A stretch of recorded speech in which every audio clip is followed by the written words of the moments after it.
Good morning, everybody, and welcome to Sri Vitthal Education and Research Institute's College of Engineering, Pandharpur. I am Dr. Dhananjay Chaudhary, working as an assistant professor in communication skills. So, today in this brief lecture, we are going to have introduction to business communication.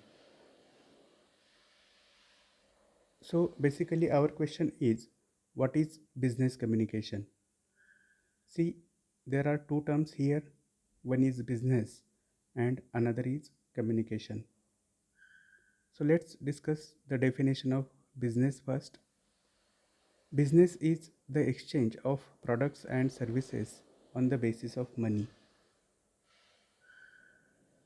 Business is the exchange of products and services on the basis of money, and communication is a thoughtful, systematic, and logical process of sharing or exchanging our thoughts, ideas, information, emotions from one person to another person or a group of people. Simply, any verbal or nonverbal activity which aims at sharing or exchanging of meaning or message is called as communication. So I hope you have understood what business communication is. So let's go ahead for this second slide. See, this is sample organizational structure. After completion of any course, any degree, any diploma, we become a part of any organization in which there are different people working at different levels.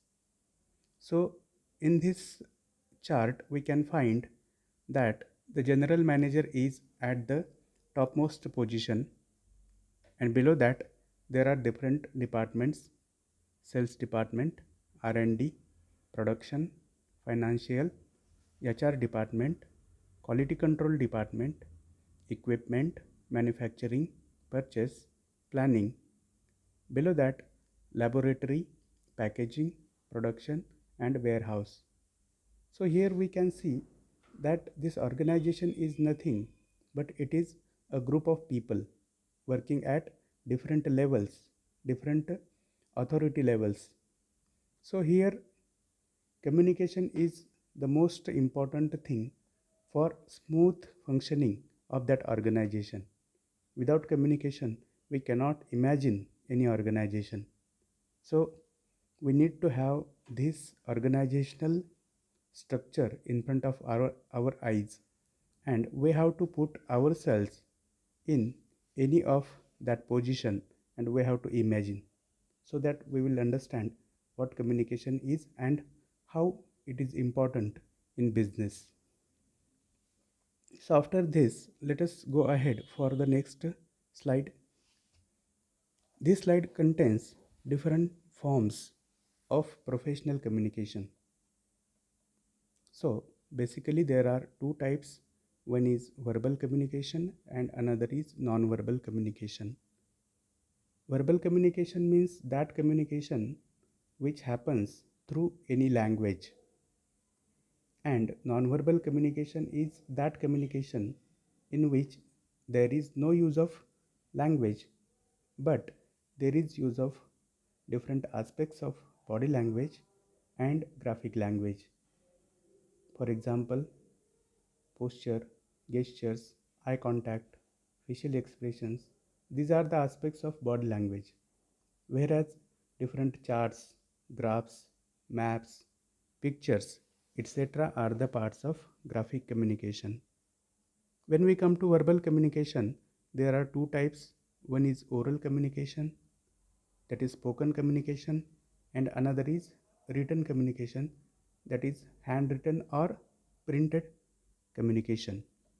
So basically we need to keep this in mind. After this, let us go ahead for the next slide. In this slide, there are different forms of professional oral communication. See, oral communication is the communication in which pronunciations are necessary, verbal or oral contribution is necessary. So here is first skill, that is interpersonal talk, means the talk between any two persons. That talk can be face to face or telephonic talk. So our success depends upon how we maintain our interpersonal communication. Then the next skill is presentations. In business, presentations are very essential for different purposes.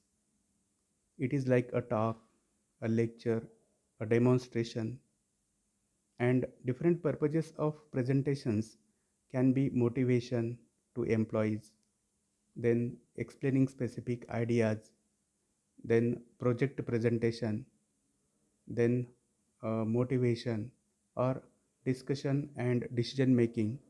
Such are the different purposes of presentations, and we have to develop that skill of delivering presentations. Then there are meetings. In meetings, we are supposed to contribute orally and take that meeting ahead. Then the next form of oral communication, professional oral communication, is speeches.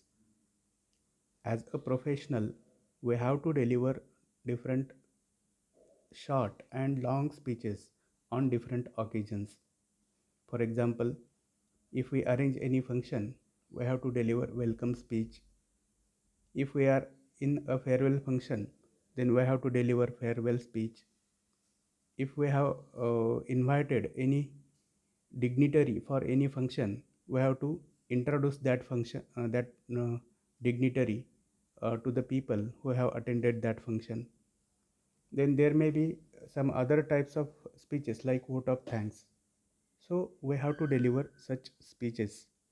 Then there are interviews. See, interview is nothing but it is a session of questions and answers between the candidate and the employer or the representatives of employer. So interview is also a skill which we have to develop to get selected for any job, for any scholarship, for any admission, etc. Then the next skill of professional oral communication is group discussions. So whenever specific number of people come together to discuss any issue and take some decision, it is called as group discussion. So we have to develop the skill of contributing positively and perfectly in that group discussion. And when our talk is successful, talk is effective, then certainly we are accepted in that professional matters. So let us go ahead for the next slide, which contains different forms of professional written communication. So in written communication, the first skill is office drafting. Under office drafting, we have to draft different notices, circulars, memos, emails, etc.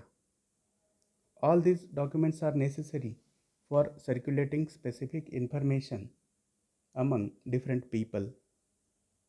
So we have to develop that skill. Then the next written communication skill is writing reports. Reports are written by the people working at lower level to the people working at higher level. So there is a forward kind of flow of information. There may be accident reports, fall in production reports, pro- progress reports, investigation reports, or there may be other reports as per the need of time. Then the next skill of written communication is job related communication. So under this, we have to write the job applications, we have to write the covering letters, we have to prepare our resume or biodata for job, which are the forms of written or professional written communication. Then there is next skill of written communication, that is business correspondence. Under this, different letters are written by the customers and suppliers, and all those customer and supplier related letters are considered as business correspondence. In that, inquiry letter, order letter, complaint letter, adjustment letter, sales letter, and collection letters, etc., are included. So, as the member of any organization, whenever we go for any purchase, we have to go for inquiry letter first. Then, after collecting quotations from different suppliers, we have to go for order letter. If we receive the material but there is specific fault or there is specific problem, then we have to go for complaint letter. As the supplier, we have to go for adjustment letter to maintain business relationships. Then there are sales letters and collection letters. So I hope you have understood different forms of written communication. Then the next slide is about conclusions. So the first conclusion is communication is the most crucial aspect of organizational life. Then the second conclusion is that it can be verbal, that is oral or written, or non-verbal. So the communication can be verbal or non-verbal, oral or written. Then the next conclusion is that both forms of communication are essential for success of any organization. So we can understand this. And the fourth and the last conclusion is, I think, very important for you people, because we, as the future stakeholders of an organization, need to adopt various skills of oral, written, and non-verbal communication. So, in our lecture, we have taken a brief introduction to business communication. So, with this, let us stop here for now. Thank you very much for your listening. Good day.